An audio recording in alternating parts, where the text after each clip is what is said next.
열왕기하 7장 16절에서 20절. 백성들이 나가서 아람 사람의 진영을 노략한지라. 이에 고운 밀가루 한 스아에 한 세겔이 되고 보리 두 스아가 한 세겔이 되니 여호와의 말씀과 같이 되었고, 왕이 그의 손에 의지하였던 그의 장관을 세워 성문을 지키게 하였더니 백성이 성문에서 그를 밟음에 하나님의 사람의 말대로 죽었으니 곧 왕이 내려왔을 때에 그가 말한 대로라.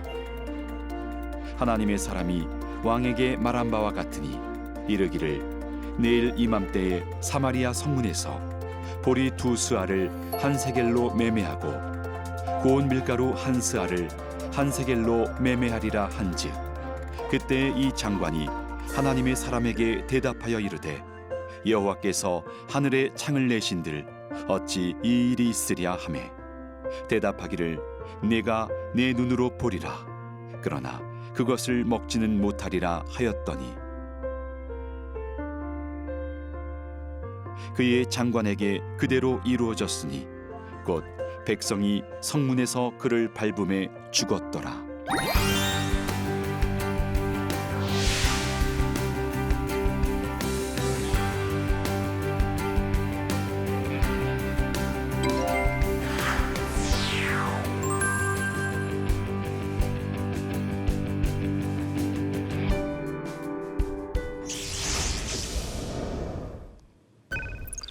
안녕하십니까.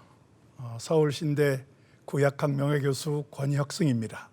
계속해서 엘리사의 사역과 관련된 내용을 살펴보고 있습니다. 오늘은 5번째 강의로 아람 군대와 관련된 두 사건을 통한 기적의 역사를 함께 나누도록 하겠습니다. 오늘의 포인트는 이렇습니다. 엘리사가 아람 군대와 관련된 두 사건을 통해서 기적의 역사를 이루는데 그 내용은 무엇인가? 두 번째는 이 두 사건을 통해서 우리가 얻을 수 있는 교훈은 무엇인가? 그리고 세 번째로 이 두 사건을 통해서 우리가 배우는 기적의 바른 이해는 무엇인가 하는 내용입니다. 첫 번째 사건은 열왕기하 6장 8절로 23절에 기록되어 있는데 문제의 발단은 이렇습니다. 엘리사는 왕의 정치적 고문 역할을 합니다. 물론 그의 스승이었던 엘리야는 아합과의 종교 전쟁을 벌이느라고 자문 역할을 하는 경우는 거의 찾아보기가 어렵습니다. 오히려 하나님의 능력을 드러냄으로 인해서 아합 왕에게 하나님의 살아계심을 가르치는 역할을 했죠. 어떤 면에서 부정적인 관계를 통해서 하나님을 드러낸 것이라고 하면, 엘리사는 부분적으로 선지자의 역할, 왕의 자문관 역할을 하는 일이 회복이 됩니다. 그 중에 하나가 아람 군대가 이스라엘을 침입해 들어오면 군의 진을 치게 되는데 그 진칠 장소를 정확하게 알려주어서 이스라엘이 먼저 공격하게 만드는 것입니다. 아람 군대로서는 속수무책이겠죠. 그래서 이 아람 왕은 혹시 우리 가운데 이런 군사 정보를 전달해주는 간첩이 있는 게 아니냐, 그렇게 오해를 합니다. 그런데 이제 그 신하 중에 한 사람이 그런 게 아니고 이스라엘의 선지자가 하나 있는데, 엘리사라고 하는 사람이 있는데 왕이 침실에서 하는 말까지도 그대로 그걸 알아가지고 이스라엘 왕에게 고한다 하는 것을 알려주게 됩니다. 아람 왕은 이 말을 듣고 엘리사를 체포하기 위해서 군대를 파견하는데, 당시에 엘리사는 도단이라는 곳에 있었습니다. 이 도단은 사마리아 성에서 북쪽으로 약간 떨어진 곳에 있는 도시입니다. 그래서 이 도단성을 포위하게 됩니다. 그럴 때 엘리사를 돕는 사환 하나가 그 광경을 보게 됩니다. 그리고 상황을 설명해 줘요. 아람 군대에 둘러싸여서 이제는 모두가 죽게 됐다 하는 그런 이제 절망적인 상황을 보고 하니까 엘리사는 기도를 함으로 사환의 눈을 열어서 하나님의 불말, 불병거를 보게 해주는 그런 이제 역사가 있게 되는데, 다시 말하면 아람 군대보다 더 큰 하나님의 능력과 군대가 우리를 지켜주고 있다 하는 것을 보여준 것이죠. 하나님은 이 땅에 있는 모든 권력, 어떤 권력보다도 더 뛰어나신 분입니다. 우리가 그것을 믿는 것이 바른 신앙입니다. 비록 겉으로 보기에는 우리가 당장 망하는 것 같아도 그 배후에서 우리를 지켜보시고 그리고 때로는 적극적으로 우리를 도와주시는 그런 하나님이 계시다는 것을 잊지 말아야 합니다. 그리고 나서 엘리사는 다시 기도함으로 아람 군대의 눈을 어둡게 합니다. 그래서 그들이 도단성을 포위하고 있으면서 눈이 어두워지니까 갈 바를 몰라 방황하고 있을 때 엘리사가 그들을 사마리아 성으로 이끌어 갑니다. 그러니까 그들이 눈이 어두워져서 사마리아로 유인당한 것이에요. 그렇게 사마리아로 유인된 아람 군대가 성 안으로 들어갑니다.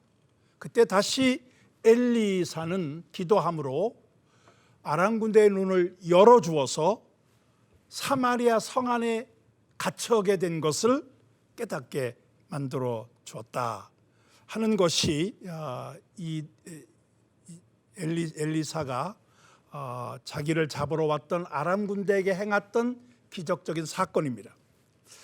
이 일의 결말은 이렇습니다.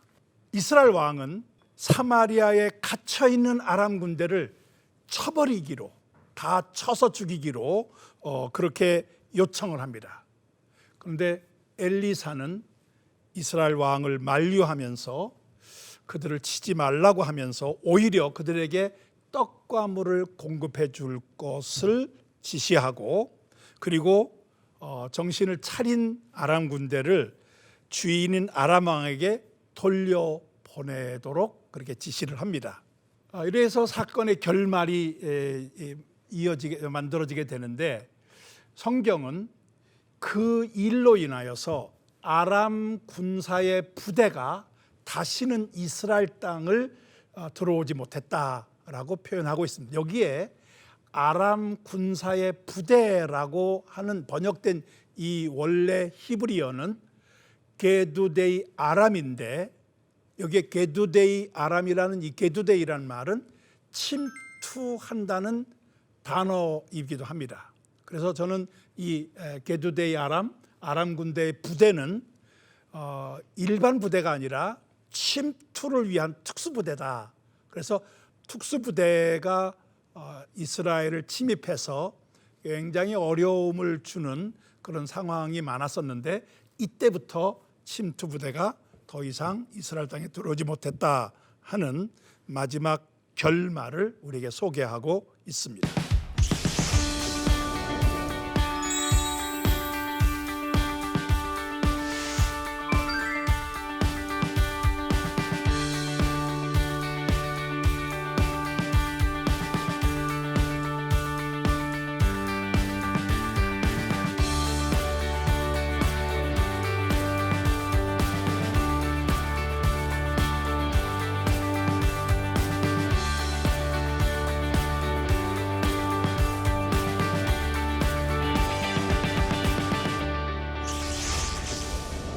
두 번째 사건입니다. 아람 군대가 이제 사마리아 성을 포위 공격하는 내용인데, 앞서 살펴보았던 엘리사를 체포하러 왔던 아람 군대, 하나님께서 미리 막아 주셨죠. 그러나 그 후에 이스라엘을 공격했던 아람 부대, 물론 아람 침투 부대의 공격은 없었지만은 대규모 전면전은 계속됐습니다. 그럴 때 아람 군대가 사마리아 성을 포위 공격하면서 사마리아는 극심한 기근을 겪게 됩니다. 초점이 여기에 있습니다. 하나님께서 사마리아 성을 포위 공격하는 아람을 물리쳐 줄 수도 있는데 그냥 방치해 두세요. 그리고 오히려 사마리아가 극심한 기근을 겪게 합니다. 여기에 하나님께서는 때로는 아람 군대 자체의 침투를 막아주기도 하지만 때로는 아람 군대 침투를 허락하면서 그들이 사마리아 성을 기근에 시달리도록 포위하게 하시기도 한다 하는 것입니다. 성경에는 이 기근의 정도가 얼마나 심했는가를 우리에게 소개해 주고 있습니다. 물가가 급등합니다. 재미있는 표현이 나오는데 비둘기 똥 4분의 1갑이 5세켈, 은 5세켈이었다. 여기에 4분의 1갑, 1갑은 2.2리터 정도 되는 부피인데 4분의 1갑이라고 하는 것은 0.55리터입니다. 아마 그 페트병, 작은 페트병 하나 정도겠죠, 요즘으로 하면. 그런데 비둘기 똥입니다. 비둘기 똥이라고 하는 것은 농사 지을 때 비료로 쓰는 그런 목적으로 비둘기 똥을 이제 모으게 되는데 가장 값이 싼 것이었습니다. 근데 그것이 은 5세켈인데 이 은 5세켈은 한 달치 봉급입니다. 저는 요즘 한 달치 봉급이 얼마일까? 200만 원에서 300만 원 정도 될 텐데 한 200만 원이라고 상정을 한다고 하면은 비둘기 똥 가장 가치가 없는 그 비둘기 똥 페트병 하나, 작은 페트병 하나 정도가 200만 원이에요. 거기에 나귀머리 하나는 은 80세켈이다. 이게 나귀머리라고 하는 것은 가장 값이 비싼 것으로 이제 추정되는 항목이라고 볼 수 있겠습니다. 그런데 그 나귀머리 하나가 은 80세켈이라고 하는 것은 16개월 월급입니다.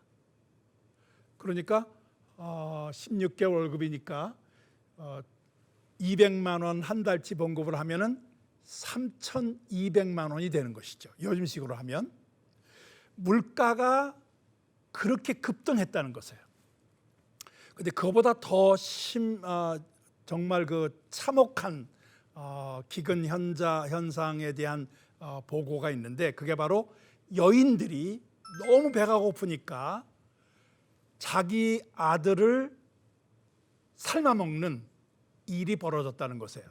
그런데 두 여인이 서로 약속을 합니다. 오늘은 내 아들을 삶아 먹자. 그 다음 날은 내 아들을 삶아 먹자. 그렇게 약속을 했는데 그 약속을 어겼기 때문에 두 여인이 싸우는 장면이 나옵니다. 그것을 목격한 왕이 얼마나 참혹했을까 하는 것을 성경은 우리에게 소개해주고 있습니다.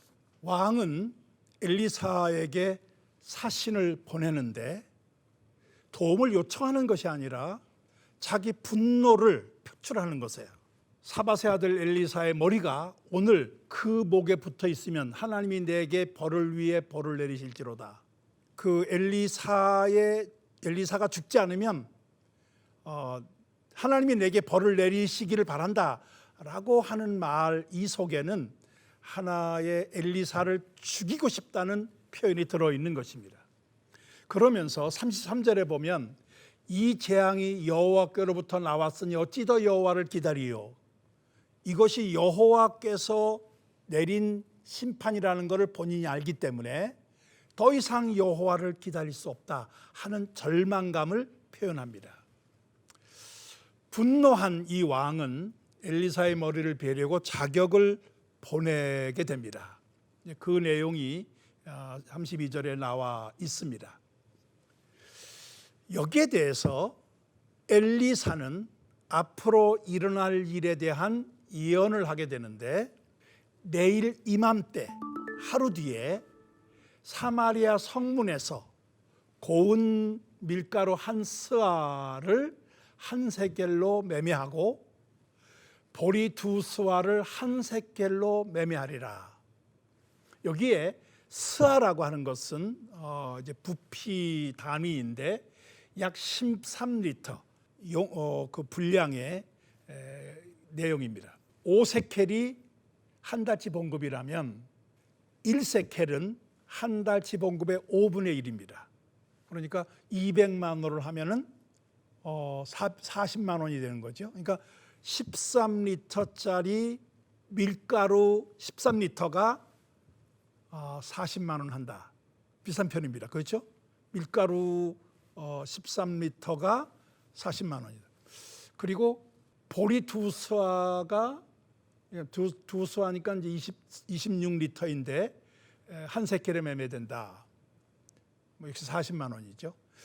저는 이 한 세켈로 이렇게 이제 두 종류의 내용을 사게 된다 하는 것을 그 자체를 놓고 보면 비싼 게 분명한데 앞서 얘기했던 그 극심한 물가 폭등과 비교하면 말이 안 되는 폭락입니다.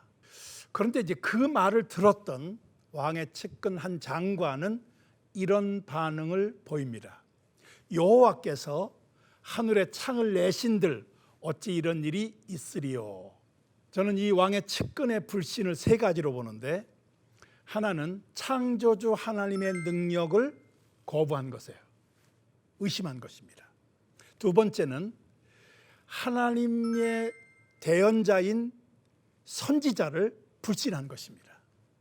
하나님에 대한 불신, 그 하나님이 보내시는 대변인 역할을 하는 엘리사에 대한 불신. 하나는 보이지 않는 하나님의 불신이지만 하나는 보이는 하나님에 대한 불신일 수 있어요. 그런데 이제 이런 불신의 원인이 뭘까? 저는 그것을 자기의 판단과 자기가 설정해 놓은 기준, 그것을 앞세웠다 하는 것이에요. 내 계산, 내 판단, 내가 가지고 있는 상식적인 것에 근거를 두다 보니까 하나님께서 이루실 일에 대한 수용이 가능하지 않았던 것이죠. 엘리야가 그 말을 듣고 이렇게 선포를 합니다. 내가 내 눈으로는 보리라. 그러나 그것을 먹지는 못하리라. 이것이 엘리사가 예언한 내용이고, 그리고 그 예언 내용을 들었음에도 불구하고 불신했던 한 장관의 모습입니다. 이야기는 이렇게 전개됩니다. 성문 어귀에 있었던 4명의 나병 환자가 있습니다.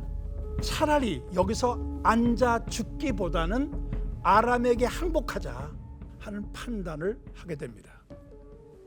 그래서 아람 진영으로 가게 되는데, 놀랍게도 그들이 아람 진영에 가기 전에 놀라운 일이 벌어집니다. 성경에 의하면 아람 군대에게 병거 소리와 말소리와 큰 군대 소리가 들려오게 됩니다. 모든 아람 군대가 그런 큰 군대가 진격해오는 소리를 듣게 된 거예요.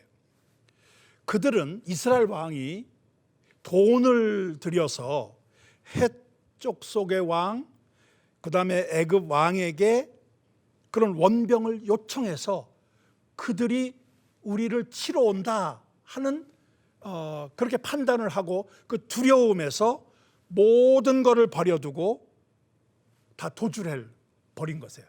그 도주한 그 빈 진영으로 4명의 나병 환자가 가게 된 것입니다. 그들은 실컷 먹고 마시고, 그리고 그들이 버리고 간 은과 금과 의복을 취해서 신바람이 난 것이죠. 우리가 이 아름다운 소식을 성문 문지기에게 알려자 하는 생각을 가지고 이제 성문지기에게 알리게 되고, 그 문지기는 그 아름다운 소식, 복음의 소식을 왕궁에 알리게 됩니다. 이 소식을 들은 왕은 이것은 아람 군대의 기만 전술이라고 판단합니다. 그들이 다 버리고 간 것은 우리를 유인해 내서 기습 공격하기 위한 전략이다, 그렇게 오해를 하는데, 신하 중 한 명이 그러지 마시고 정탐꾼을 파견합시다. 그래서 정탐꾼을 파견하게 됐는데 그 결과 아람 군대가 요단강을 건너 도주한 것을 확인하게 됩니다.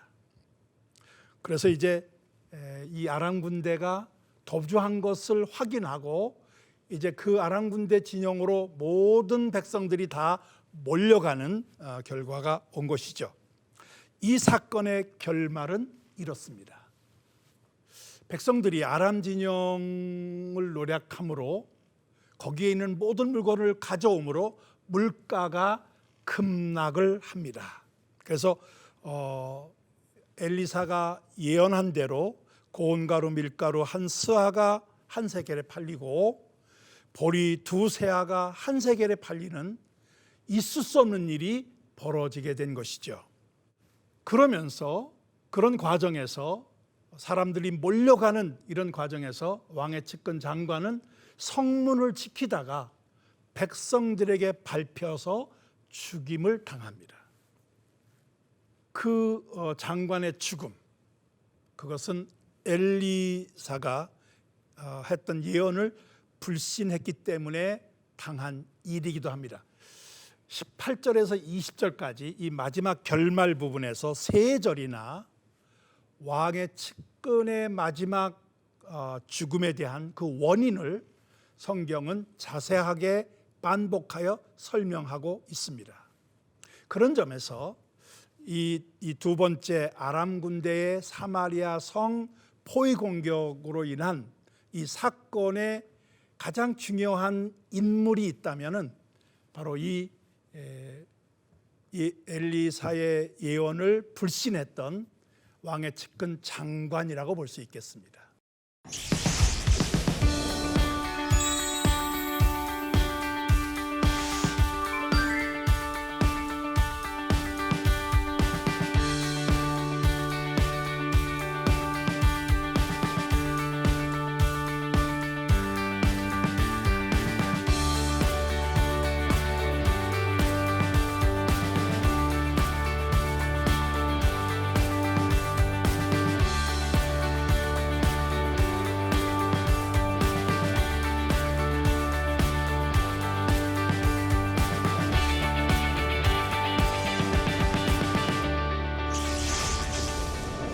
저는 이 두 사건을 통해서 우리가 바른 기적 이해를 할 수 있다고 보는데, 이 두 사건 모두 아람 군대의 공격과 관련이 있습니다. 그런데 두 종류의 포위 공격이 있었으나 결과는 다릅니다. 왜냐하면 하나님의 개입이 각각 다르게 있었기 때문에 그렇습니다. 첫 번째 사건은 포위 공격을 막아주셨습니다. 그러니까 두 번째 사건은 포위 공격을 허락하여서 극심한 기근을 일으키게 됩니다. 두 사건에 담긴 교훈을 저는 이렇게 정리하고 싶습니다. 첫 번째 사건은 세상 어떤 군사력보다도 하나님은 더 위대하다. 그러니까 눈에 보이는 위협 앞에 보이지 않게 우리 뒤에서 우리를 지켜 보호해 주시는 하나님을 믿는 게 중요하다 하는 그런 교훈이 담겨 있고, 두 번째 사건은 하나님의 말씀에 대한 불신과 그로 인한 결과, 바로 이것은 한 장관의 불신과 한 장관의 죽음이라고 하는 그 내용이 두 번째 사건에 담겨 있는 교훈이라 하는 것입니다. 여기서 우리는 바른 기적 이해가 가능하다고 봅니다. 기적은 하나님의 필요에 의해서 하나님이 주도하신 것이에요. 우리가 요청한다고 되는 게 아니라 하나님의 주도권 아래 이루어진 것이다. 물론 거기에는 우리의 상황이 전제되어 있습니다. 그러나 우리의 상황 전제가 기적을 가져오는 게 아니라 그런 상황을 하나님이 주도적으로 기적을 통해서 개입하신다는 것이에요. 두 번째는 그런 기적의 하나님은 여전히 창조 질서를 지키시는 분이다. 그 말은 기적은 예외적인 것이지 정상적인 게 아니라는 것입니다. 창조하신 하나님의 질서가 그대로 유지되기를 원하시지만, 그러나 하나님께서는 그런 질서 속에서 필요하면 질서를 무너뜨리는 기적을 일으킬 수 있다는 것입니다. 그런 점에서 기적의 하나님은 인간에게 더 큰 영역을 맡겨주셨다. 그러니까 기적이 필요한 시간도 있지만 그것보다 훨씬 더 많은 시간은 우리가 우리를 돌봐야 된다 하는 것입니다.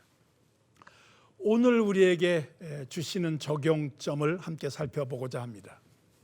첫 번째, 세상 어떤 세력도 하나님을 넘어갈 수 없습니다. 하나님을 이길 수 없다. 우리가 이 신앙에 분명하게 서 있어야 되겠다 하는 것입니다. 두 번째는 불신앙의 본질, 그것은 자기 판단과 기준을 앞세우는 교만이라는 것입니다. 결국 불신의 근본 원인은 자기 자신을 앞세우는 교만이다. 불신과 교만이 연결되어 있다 하는 점을 우리가 늘 놓치지 말아야 되겠다는 것입니다. 세 번째, 하나님의 기적을 믿으며 살아가야 합니다. 그러나 더 중요한 것은 자신에게 맡겨진 영역을 제대로 관리하는 것이다. 그래서 하나님께서 필요하시면 우리의 상황이 위기 상황이 될 때 개입하시는 기적도 있습니다. 그러나 그보다 우리에게 맡겨진 일을 평상시 잘 하나님과 함께 동행하며 관리하는 일도 매우 중요하다. 오늘 우리가 이 내용을 통해서, 강의 내용을 통해서 함께 배운 내용들입니다. 다음 시간에는 엘리사의 사역 세 번째 시간으로 특별히 나만의 나병을 치유받은 사건을 통해서 엘리사의 마지막 또 사역을 함께 살펴보고자 합니다. 감사합니다.